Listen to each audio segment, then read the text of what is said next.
Hello, friends, and welcome back to another episode of Super Real Human. Today is episode 3 of Shift Happens. And so today we are talking about um, what I bring to this chief marketing officer role in a fractional capacity, and why it matters. So, first of all, let's go back a little bit. We're talking about this stuff. Shift Happens came up because there has been, over the course of the last year, a shift in my business and in how I work with my clients. So many of you know I love strategy. I kind of geek out on like brainstorming and planning and mapping things out with a purpose and very mindfully. And I love coaching, right? Whether it's one-on-one or small groups, small teams. I love it. It lights me up. And so recently I have been very fortunate to work with clients, and both of these roles have sort of taken their strongholds. And I have been a fractional CMO for a while now, and I continue to coach and love it. And what I have noticed over these past 12 months is that it brings benefits to both sides of the equation, to both kinds of clients of mine. And so I really wanted to share it with you because I think it's really important, especially if you are in a position where you are looking to work with a marketing coach or a CMO, either, full-time or in a fractional capacity, and some things to think about that may help you in that process to decide what is the right avenue for you to take. Cool. All right. So the last time we chatted was before vacation. I was going to work on my website, obviously still a work in progress, but coming along quite nicely. More on that later. But first, let's dig in and let's finish this little mini series, shall we? Well, we have this episode and then another one, but let's finish it. All right. So many of you know that I came, most of my career was spent in a little bit of government and some nonprofit work. Most of my career, my early career, was all in nonprofit, and both a communications and a marketing capacity. And when I left nonprofit, I went to work for a K-12 software company. And it was different in that it obviously was not a nonprofit, although we were working with schools, but it wasn't a nonprofit organization. It was a for-profit company. And you learn a lot of things, right? Depending on the organization, et cetera, et cetera. So I learned a lot. I learned a lot about succeeding in marketing and growing. I also learned a lot about sort of the back end inner workings of management and middle management, which is where I was. I learned a lot about what I wouldn't take with me, which I think I have learned from every step of my career. And every time I speak at a career day, I say the same thing. You're going to learn more about what you don't want to do than what you do want to do, especially early on. So embrace it and go with it. But I think it's really important. It taught me a lot about stress and pressure and how to really build a team with values and compassion and kindness, and that you can actually still really succeed like amazingly well with those values and when you operate that way. And you can lose good people when you don't operate that way. Or you can light the fire under some folks to do things differently. And so coming out of corporate, starting my own business, and really focusing over time on the mentoring and the coaching side of it, because that's where I saw my clients succeed most, is when I coached them and I mentored them through the marketing work that we were mapping out and having them do. And so fast forward to this opportunity of coming on board one of my clients as their fractional CMO. I came into it from not necessarily my career marketer position, but I came at it from my coaching entrepreneur perspective, and came at it from a perspective of this is how I would do it. And it was embraced, right? It was like 100% like, yes, come in, let's do it. And first of all, that was a first for me in terms of like when you're going in for, like, if I had just continued on my career path and not started Lila Blue almost 11 years ago, 10 and a half years ago, I would not have expected my next interview, which would have been for a senior level CMO kind of role, to go like that. However, coming at it from a different perspective, where I've now had over a decade of a different type of leadership experience, of strategy, of running for different kinds of companies, different industries, different verticals, it's an entirely different perspective. And what it allows me to do is it allows me to come into an organization and see things from an outside perspective, but also taking with me all of that varied experience on working with different folks at different levels in their careers, different personalities, different characteristics, different strengths, different challenges. It is an entirely unique and diverse perspective to come into an organization at that senior level. And so what I really love bringing to the table is this different approach with coaching, right? So for example, I walked into this team in particular, and there were two folks on the team, and the goal was we want them to stay in the organization. They are talented. We love having them here, but they need a mentor, a guide, right? They're still relatively early on in their careers. They produce amazing work. Like they do great work, super smart, super bright, great to work with. We don't want to lose them if there's no sort of like upper level guidance on the team. Great. Awesome. So I came in and we talked a lot about like how things are going, what's in the pipeline, right? What campaigns are running. And there was a huge disconnect, unfortunately, that they were doing a lot of the stuff, but they didn't really know where it was all going, right? There were a lot of big picture pieces that got lost in translation or transition, if you will. And so we were kind of starting from scratch on that, in that regard. But the first thing I really focused on doing was getting to know them and what their goals were. And as a fractional CMO, it's not threatening. I'm not coming in to, take over. I'm not coming in to replace anyone's jobs. I'm coming in to help and to bring some clarity and some strategy and some guidance and direction to the team so that everyone succeeds. And that is just such a refreshing approach because I sort of have this balance. And while sometimes it can be challenging to have like one foot in and one foot out, it also gives a fresh perspective. And it enabled me to really bring together all of the departments because I don't know what that internal person knew for years. And so it's an opportunity for other teams to share what they're working on and what matters to them. And then organizationally, as part of a senior leadership team in that CMO role, I get to learn what the organizational priorities are. And then we're able to build a marketing strategy that makes sense and that works and that drives every department to their goals because they're organizational goals, right?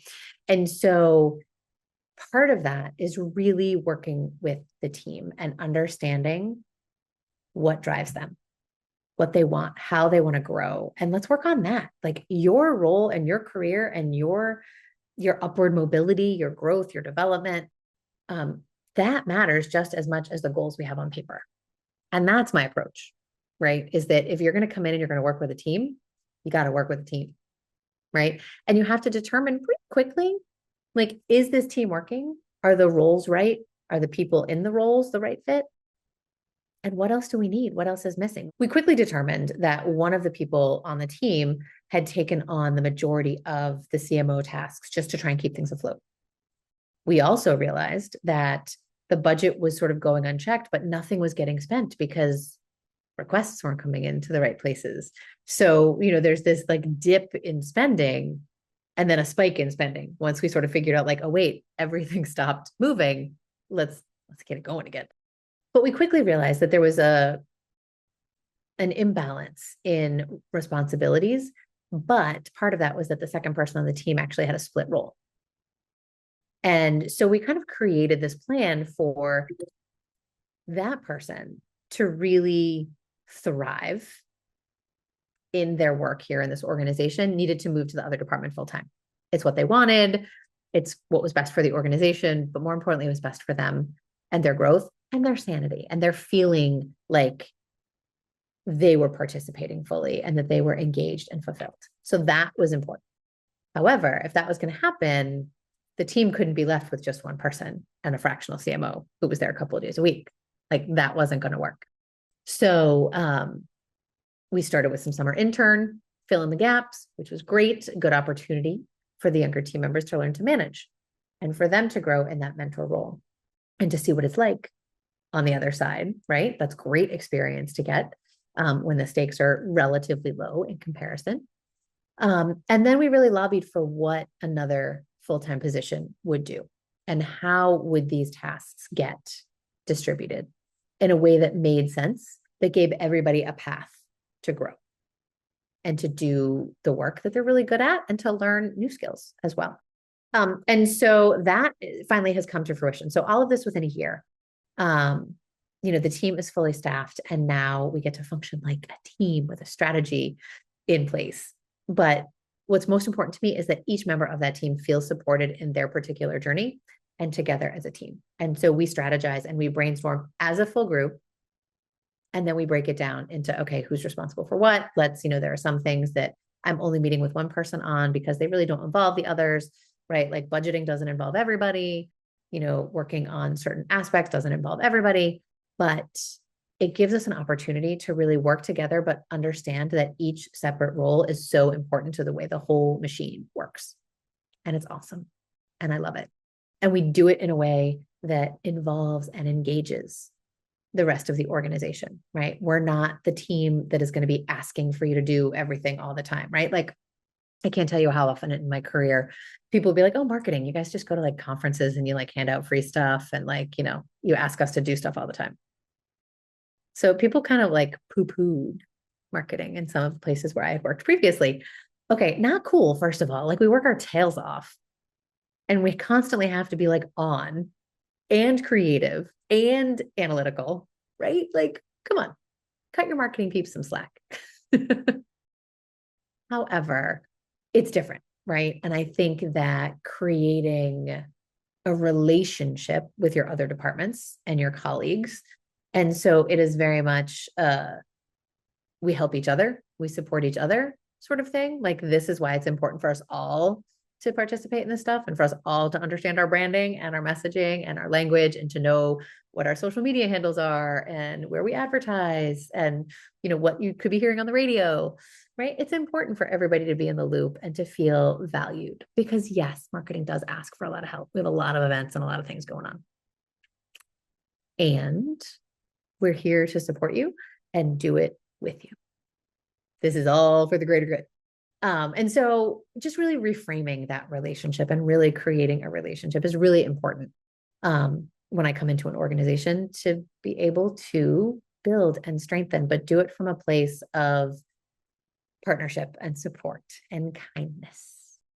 And really just like offering a hand rather than like, give it to me. So I think that's a really important aspect that I bring to a fractional CMO role as someone who also spends a lot of her time coaching. Because a big part of coaching is, yes, I'm a marketing coach, but at the end of the day, if I am coaching you, a solopreneur who's wearing all of the hats, I too have worn all of the hats and I understand the ups and downs and I understand the mindset piece. So in my coaching, in my one-on-one coaching, mindset is a huge component because you can have a great strategy and you can even build an action plan of how you're going to implement that strategy. But if you don't have the right mindset or the right internal partnerships and relationships in a bigger organization, you're never going to get those action items done and definitely not get them done to your own expectations. So that's where this balance, that's where this ebb and flow between coach and CMO really comes together, is that you can't forget that mindset piece, the how you do things. Yes, what you do is important. When you do it is important. But really that how, right? What energy do you bring to the table? What are you thinking? What's your mindset? Are you being positive or are you just like sludging through? Like, let's not sludge. Life is too short, right? Let's go into it with an energy, the same energy we want to get out of it, right? And so that's the difference. And it's also that benefit. It really shifts that corporate perspective, and it still maintains data, right? I'm looking at numbers all the time, but it embraces data, but it also embraces the human aspect of it, right? So like, make sure you take your time off. If you're working a Saturday, like it's the little things that when you manage, you find yourself dealing with, right? So time off.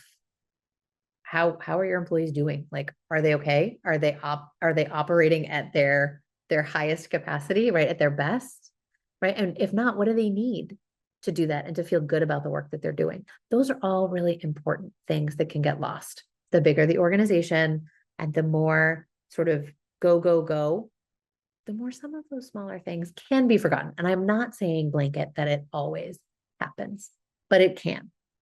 And so coming in to give a refresh to a team and sort of see where they're at and see what kind of CMO do they need, right? What kind of senior marketing person does that team need? Does that organization need? And what can they do, right? What can you do without? What can you do with? What are the differences? Where are the priorities? And how do we make it work? And so that is the takeaway that I want you to leave today's episode with, which is don't forget about that element, right? If you have a coach, if you have ever worked one-on-one with somebody, whether it's a personal coach, a life coach, a health coach, whatever, think about some of those skills and those perspectives. You take them with you, right? Like I will say it was not common knowledge to me. I did not know the vastness of the coaching world when I started my own business. And that's when I learned, because I came in doing marketing. I wasn't a coach when I first started. It sort of came naturally. And then I kind of developed that part of it. But CEOs and top executives all have coaches. They all have coaches. Any of the huge corporations, their top leadership all have coaches, right? Executive coaches, personal coaches, whatever. But they take those skills with them and they put them to use across the board, right? Like I had a coach, Fabienne, and she used to say, and other people have said this, so it's not just Fabienne, but how you do one thing is how you do everything, right? But she reminded us of that all the time. How you do one thing is how you do everything. And so you take those skills and you take the mindset, right? And you take that kindness and you take that compassion and you put it into everything you do. And you will start to see the benefits across the board, right? So if you're looking for somebody in a fractional C-suite role, right? Whether it's a CMO like me or a CFO or a CIO, whatever it is,